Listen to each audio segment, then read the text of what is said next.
Ça fait la 3e fois que je retourne cette vidéo parce que je suis pas du tout sûre de moi et j'ai l'impression de dire n'importe quoi. Mais bon, c'est pas grave, on va y aller, ça va bien se passer. Salut YouTube, je te retrouve du coup pour une nouvelle vidéo qui est un nouveau format sur ma chaîne. Enfin, je sais pas trop comment je vais l'appeler, à mon avis ça va être un zoom sur. Mais voilà, écoutez, je vais vous présenter du coup les 10 romans fantasy que j'ai lu et que j'ai beaucoup aimé. Je vais donc vous présenter 10 livres de fantasy que j'ai beaucoup aimé, et dans ces 10 livres là, je vais vous présenter des livres de fantasy young adulte qui vont s'adresser plutôt à des gens qui veulent commencer la fantasy en général mais qui ne savent pas trop sur quel livre se lancer. Je vais vous présenter des livres qui vont vous aider peut-être à faire la transition entre de la fantasy young adulte et de la fantasy adulte. Et enfin, je vais vous présenter des livres de fantasy adulte. Alors, je m'estime pas du tout pro dans le genre fantasy, c'est juste que c'est un des genres que je lis le plus, donc fatalement, j'en ai énormément à partager. Mais là, j'ai dû faire un choix, donc j'en ai sélectionné 10, ce qui est déjà bien. J'ai essayé de tabler un peu sur plein de styles, on va dire, et du coup je me suis dit que j'allais vous montrer les livres que je conseillerais à ceux qui voudraient se lancer dans la fantasy young adulte ou adulte, etc. Déjà, avant de vous présenter les livres, je vais commencer par vous expliquer pour moi ce qu'est la différence entre la fantasy young adulte et la fantasy adulte. Alors je répète, c'est pour moi, je dis pas que c'est la définition exacte, mais c'est moi ce que j'estime être de la fantasy young adulte et de la fantasy adulte. Donc déjà, pour moi, la fantasy young adulte, c'est une fantasy qui va s'adresser à un public plutôt adolescent, jeune adulte, young adulte quoi, avec des thèmes abordés qui vont permettre à ce public de s'identifier. Donc on va avoir forcément de la romance, parfois même beaucoup des triangles amoureux. Souvent c'est une héroïne qu'on va suivre qui va être mise au rang d'élue et qui va devoir sauver son peuple. Donc ce sont souvent des histoires de révolte, de rébellion, etc.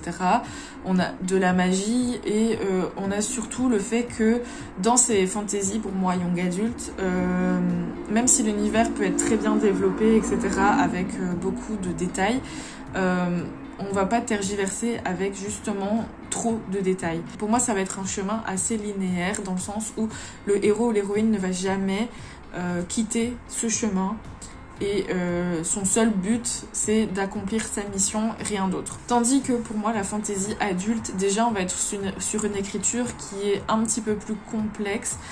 Souvent ça va être des gros pavés aussi. Pour moi, dans la fantasy adulte, l'univers va être développé mais à son maximum, genre tous les détails d'un monde pour qu'il soit cohérent, politique, religieux, magique, royauté, etc. Tous ces détails vont être développés au maximum pour rien ne va être laissé au hasard. Et surtout, encore une fois, on aura donc notre héros ou notre héroïne qui va avoir une quête, mais il y aura plein de petites quêtes annexes, on va dire, qui vont se rajouter. Donc ça va pas être un chemin linéaire vers la résolution de la mission. Voilà, donc c'est pour ça que je trouve que la fantasy adulte peut être parfois un petit peu plus compliquée que la fantasy young adulte. Aussi le fait que le public du coup visé est beaucoup plus adulte, donc les personnages vont être souvent plus âgés. Ils n'auront souvent pas moins de 20 ans, je pense, en tout cas dans la majorité, et les thèmes abordés seront un petit peu plus, comment dire, je vais pas dire importants parce que tous les sujets sont importants, mais un petit peu plus adulte, voilà. On va donc commencer tout de suite avec une trilogie de fantasy que j'ai découverte cette année, et c'est de la fantasy young adulte et je pense qu'elle peut plaire à beaucoup de gens. Il s'agit de la trilogie de Ash Princess de Laura Sebastian. Donc c'est une fantasy young adulte pour le coup qui rassemble pas mal de clichés du young adulte, mais je trouve qu'il le fait très très bien parce qu'on a aussi pas mal d'originalité, ce qui fait que pour moi la trilogie Ash Princess se démarque pas mal dans la fantasy young adulte. On est clairement sur une histoire de révolte avec une héroïne qui est mise au rang de élue et qui doit tout faire pour sauver son peuple, lui rendre sa liberté et combattre les oppresseurs. n'importe quoi. Donc il doit combattre les oppresseurs. On a de la magie, on a des complots politiques, on a une héroïne qui évolue au fur et à mesure de la trilogie.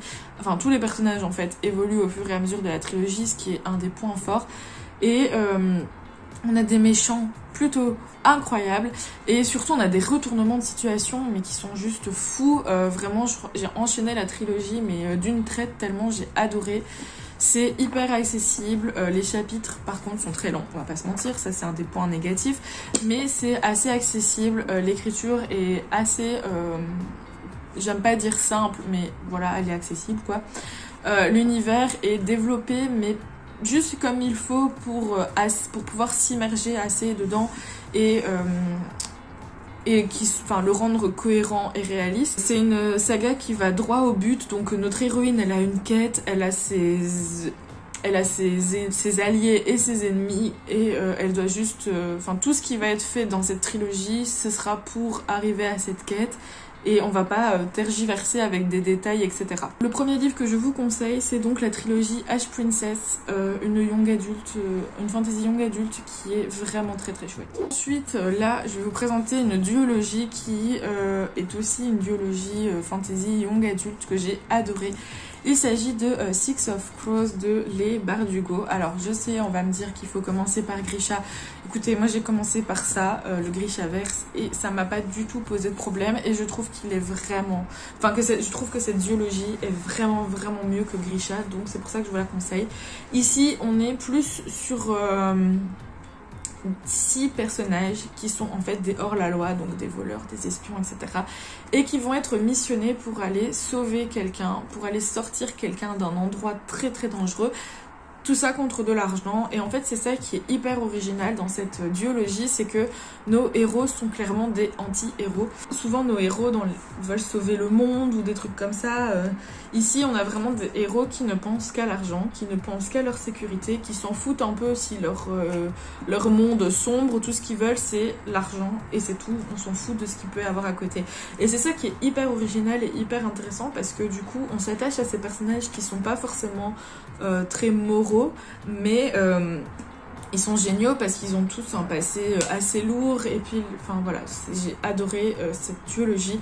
L'univers est excellent aussi, développé mais pas trop, et puis moi quand ça parle de complot et de créer des plans pour déjouer des complots ou des intrigues politiques, moi je suis à fond dedans, donc écoutez, je ne peux que vous conseiller Six of Crows. Ensuite je vais vous présenter 2 one-shot, parce que aussi un des points qui peut être négatif dans la fantasy, qu'elle soit adulte ou young adulte, c'est souvent que minimum on a des trilogies et parfois beaucoup plus de tomes, et donc c'est vrai que ça peut peut-être refroidir quand on ne sait pas par quel livre commencer, et que voilà, on voit que certaines sagas font 12 tomes, on se dit ouais non c'est trop, c'est pas pour moi.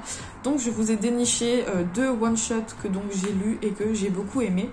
Le premier, il s'agit de For Dead Queen de Astrid Scholt, c'est ça, que j'ai lu du coup l'année passée. C'est donc un one-shot et franchement j'ai adoré. Ici on est sur un assassinat de 4 reines, et notre héroïne, par un concours de circonstances, va l'apprendre avant que cet assassinat va se passer, et donc elle va essayer, elle va tout faire pour que cela n'arrive pas, parce que évidemment si les 4 reines meurent, le royaume est détruit, vu que c'est elle qui dirige tout. Donc on est sur un complot royal, sur une course contre la montre, et c'est ça le point fort de ce livre, c'est cette course contre la montre, parce que du coup tout va très très vite, on n'a clairement pas le temps comme notre héroïne, et on est tout le temps tenu en haleine. C'est pour ça que j'ai adoré ce livre. Les rebondissements aussi, les retournements de situation font que c'est un livre assez original et très prenant, très addictif. Encore une fois, l'écriture va droit au but, donc c'est très dynamique. Et voilà, c'était juste génial. Et franchement, pour le coup, c'est toujours ça aussi qui me fait peur avec les one-shot fantasy, mais pour le coup c'était pas le cas. C'est que une fois qu'on a fermé ce livre, on ne reste pas sur notre faim, on a les réponses aux questions qui ont été posées, et Et voilà, tout est réglé, tout est résolu et c'était très très bien, donc je ne peux que vous le conseiller. Encore un one-shot que j'ai adoré, il s'agit de Sorcery of Thorn de Margaret Rogerson. Et pareil que pour For Dead Queen, quand on a terminé ce livre, on ne reste pas sur notre faim. Toutes les questions soulevées ont eu leur réponse, et même s'il y en a certaines qui peuvent rester en suspens, l'autrice a réussi à nous donner des réponses, mais de façon assez subtile pour qu'on puisse nous-mêmes imaginer ce qui va se passer. Donc c'est super cool. Ici on est plutôt sur une conspiration vieille de plusieurs siècles, avec une héroïne qui doit avoir 18-19 ans et qui est en plein apprentissage pour devenir bibliothécaire dans les bibliothèques du royaume, qui sont assez spéciales parce qu'elles renferment des livres peu dangereux mais qui peuvent aussi être très très dangereux, emplis de magie, etc. Donc des grimoires très anciens. Et suite à un certain événement qui va se dérouler, notre héroïne va être plongée du coup dans cette conspiration vieille de plusieurs siècles et va devoir tout faire pour éviter que celle-ci se passe et sauver ainsi son univers. Et encore une fois, pareil, c'était très très bien, très dynamique, les personnages sont super cool, la magie est juste géniale, j'ai adoré cette ambiance de vieux livres, etc. Encore une fois, les rebondissements sont très originaux et voilà, j'ai passé un très très bon moment. Donc si vous avez peur de vous lancer dans de la fantasy avec des sagas assez grosses, je peux que vous conseiller ces deux romans-ci qui sont du coup des one-shots et qui vous feront passer un très bon moment et vous permettra de mettre un pied dans la fantasy young adulte sans pour autant vous engager dans des grosses sagas. Voilà, maintenant je vais vous parler de 3 livres qui pour moi sont parfaits pour faire la transition entre du coup le young adulte et l'adulte. Et le premier livre que je vais vous présenter, c'est la trilogie de la mer éclatée de Jo Abercrombie.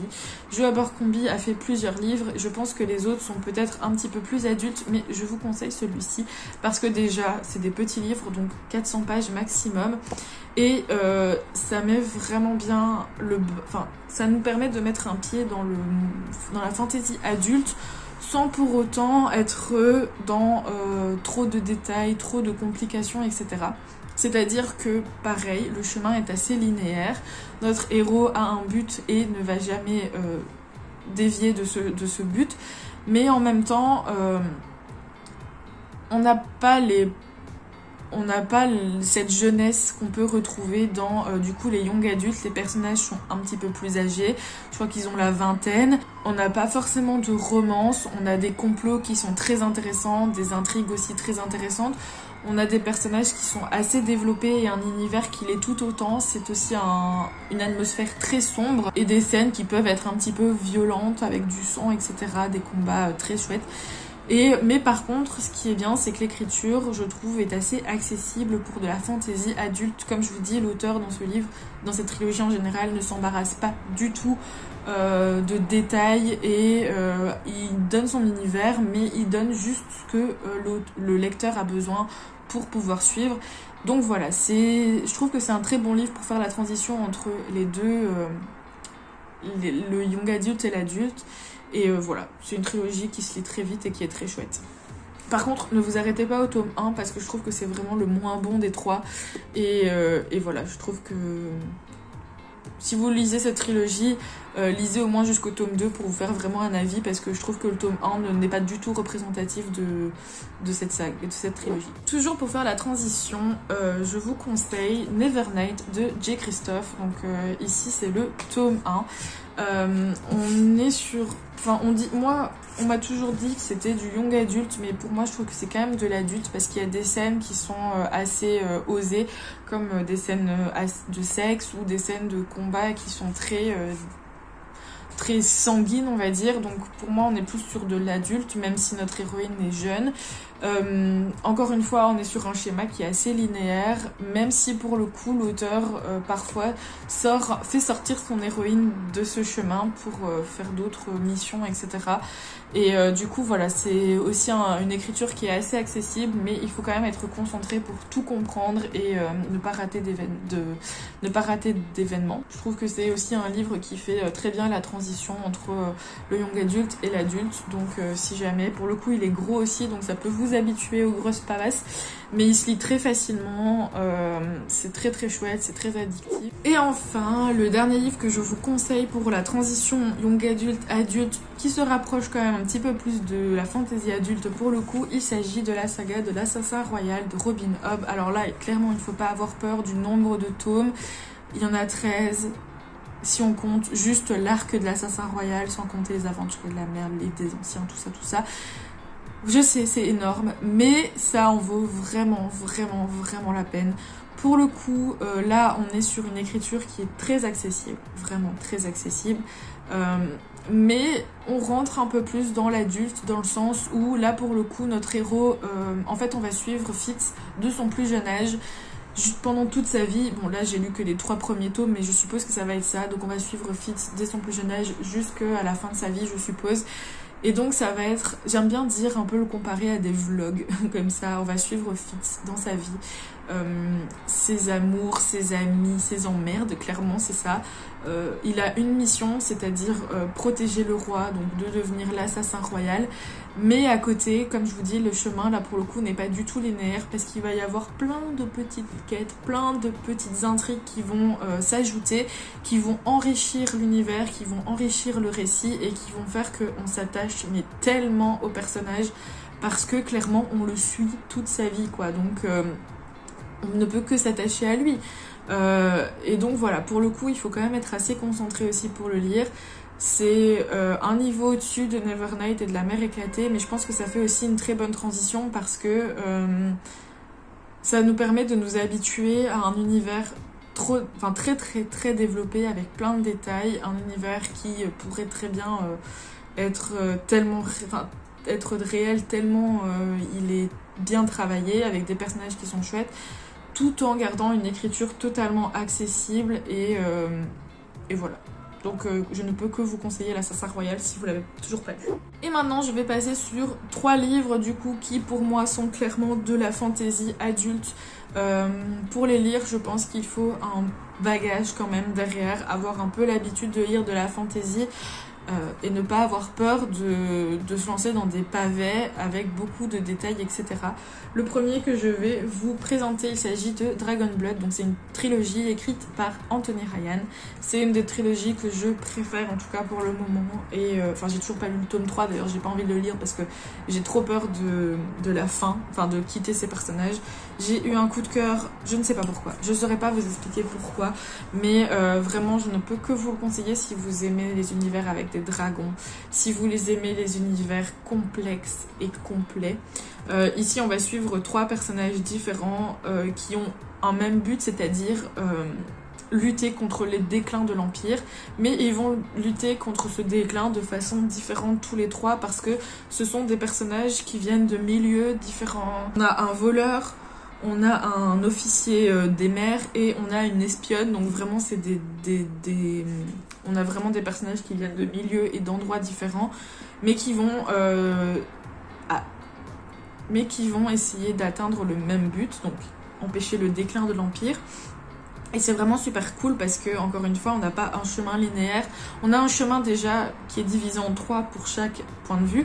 Mais en plus, dans ces chemins, on a des chemins différents. Enfin, on a les chemins qui se croisent et tout, avec des différentes missions pour atteindre leur but, etc. Ils vont se croiser, se décroiser. Enfin bref, c'est juste génial. Mais il faut être prêt à lire des livres de 800 pages où on va être plongé dans un univers hyper complexe, hyper complet, hyper détaillé, avec des points de vue différents, avec des systèmes religieux, politiques, magiques totalement nouveaux et dont il va falloir s'approprier les particularités. Mais franchement, quand vous êtes dedans, on est tellement bien et j'adore. Donc là, pour le coup, je le conseille pas aux personnes qui n'ont pas l'habitude ou qui ont peur de se lancer, mais si vous n'avez pas peur et que vous êtes un petit peu familier du genre, mais lancez-vous parce que Dragon Blood, vraiment, pour moi, c'est une trilogie incroyable. Dans la même veine, une autre saga pour le coup, parce qu'il y a 6 tomes qui est coup de cœur pour l'instant et qui le restera sûrement. Il s'agit de Sharakai de Bradley P. Beaulieu. Ici, on va suivre du coup une héroïne qui va combattre pour, encore une fois, découvrir les secrets des 12 rois qui sont un peu des tyrans dans ce monde de Shirakai, et aussi découvrir sa propre histoire, et par de fait, peut-être changer le destin de cet empire. Ici, ce qui est hyper intéressant, c'est que, hormis le fait que du coup il y a cette grosse quête qui est venger sa famille et essayer de tirer Shirakai de la tyrannie des 12 rois, il y a aussi toute cette recherche d'identité autour de notre héroïne qui s'appelle Seda, parce que elle va, au fur et à mesure de ses romans, qui font aussi 800 pages, elle va découvrir beaucoup de choses sur elle-même, des choses qu'elle ne savait pas, et des choses qui vont justement bousculer tout son destin à elle, le destin de beaucoup de personnes et le destin entier du royaume. Et donc c'est vraiment super intéressant parce que, encore une fois, on n'a pas un chemin linéaire. Au fur et à mesure de notre lecture, on découvre pas mal de choses, des choses qu'on pensait acquises finalement ne le sont pas. Et vraiment c'est génial cette saga, je ne peux que vous la conseiller de même. Ici aussi, ce qui est incroyable, c'est les descriptions. Plusieurs fois j'ai eu l'impression de sentir l'odeur de thé, l'odeur de pâtisserie, l'odeur du sable chaud. J'avais l'impression d'y être. Enfin, vraiment, une fois qu'on est dedans, on ne peut plus s'empêcher de lire. On est totalement immergé dans cette histoire. C'est aussi un univers assez complexe. On a aussi plusieurs points de vue. Donc, on a le point de vue de notre héroïne, donc Seda. On a le point de vue d'un de ses amis qui lui aussi vient d'un autre... Enfin, qui lui aussi participe à changer le destin de Shirakai, mais d'une façon totalement différente. On a une évolution des personnages qui est folle, vraiment. En fait, à chaque tome de cette saga, j'en ai lu 3 pour le moment, mais j'attends que le reste sorte. À chaque tome de cette saga, nos personnages évoluent et bousculent ce qu'on pensait déjà acquis en fait. Et c'est ça qui est génial dans cette saga. Donc encore une fois, je ne peux que vous la conseiller. Et enfin, le dernier livre que je vais vous présenter, qui est de la fantasy, de la science fantasy, je dirais même adulte, et qui est pour le coup un one shot. Il s'agit de La Marche du Levant de Léafar Izen. Pas un coup de cœur, mais pas loin. Ici pour le coup, il faut vraiment avoir un bagage assez... Je trouve que pour le coup, ce livre n'est pas du tout accessible à tout le monde. Moi-même, je m'estime pas pro dans le genre, mais j'ai eu pas mal de difficultés aussi à rentrer dedans et à me familiariser avec cet univers et surtout avec l'écriture qui, je trouve, n'est pas accessible du tout pour le coup. Je pense qu'il faut avoir un certain bagage dans la fantasy pour pouvoir s'y mettre, mais pour les personnes qui sont familières du genre et qui aiment les univers complexes, etc. Je peux que vous le conseiller vraiment, et même si plus tard, même si vous commencez seulement la fantasy, gardez ce titre en tête pour plus tard parce qu'il en vaut vraiment la peine. C'est assez compliqué parce que à vous résumer, donc je préfère vous laisser aller voir le résumé par vous-même parce que j'ai peur de dire des choses qui pourraient spoiler ou de vous embrouiller, parce que vraiment c'est un livre pour lequel il faut être vraiment concentré, mais quand une fois on est dedans, on est immergé dans l'histoire, c'est très difficile de lâcher. Ce qui m'a le plus posé problème, je pense, dans ce one shot, c'est les timelapses qui sont assez grosses, on va dire. C'est-à-dire que on a des timelapses de parfois 10, 20 ans, et donc on suit toujours les mêmes personnages, mais on les rencontre, ils sont jeunes, puis on les retrouve 10 ans plus tard. Pendant ces 10 ans, il s'est passé énormément de choses, et il faut se familiariser du coup tout le temps avec ces changements d'années, de maturité des personnages, d'événements et tout, et donc voilà, parfois c'est un peu compliqué. J'ai adoré, la fin m'a retourné, c'est une fin ouverte, et pareil que pour les autres one-shots, une fois que c'est terminé, on n'a pas l'impression du tout de rester sur notre fin, c'est une fin ouverte, donc on peut s'imaginer tellement de choses hyper cool, donc voilà. Mais attention, je le conseille pas à tout le monde, vraiment, ne vous lancez pas là-dedans si vous n'avez pas l'habitude, parce que je pense que vous ne pourrez pas apprécier votre lecture comme il se doit. Terminé pour cette nouvelle vidéo, ce zoom sur la fantasy.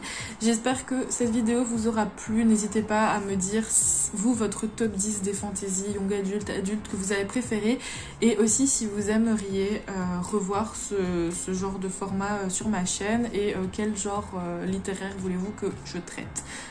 Évidemment, des genres littéraires que je lis, si vous me demandez de la romance, je pourrais, mais ce serait compliqué. Voilà, n'hésitez pas aussi à mettre un petit pouce bleu si vous avez aimé cette vidéo, et à vous abonner si ce n'est pas encore fait, et si vous voulez continuer à suivre mes aventures. Moi, je vous dis à la semaine prochaine. Bisous.